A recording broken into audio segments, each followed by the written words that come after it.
So the ligand, or the signaling molecule, goes to the G protein, which changes shape, and the G protein attached to the underside of the cell membrane becomes activated with an extra phosphate and becomes GTP,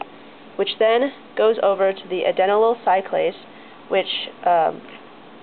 transforms ATP into CAMP, which is cyclin AMP. So then the cyclic AMP goes to protein kinase 1 and then adds a phosphate, which activates protein kinase 1,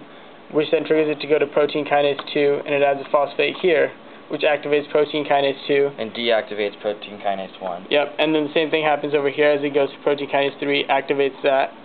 by adding a phosphate, and then it deactivates protein kinase 2. And then that goes over to the transcription factor, where it adds a phosphate to the transcription factor.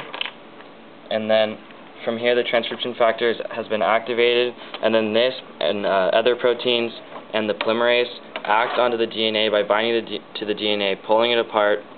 and the polymerase will then code the DNA for an mRNA, a matching mRNA codon, and then it will take the mRNA over to the ribosome and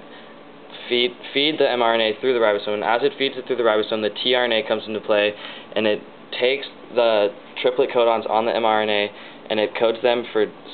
separate amino acids, which then form a polypeptide chain, which ends up forming the protein.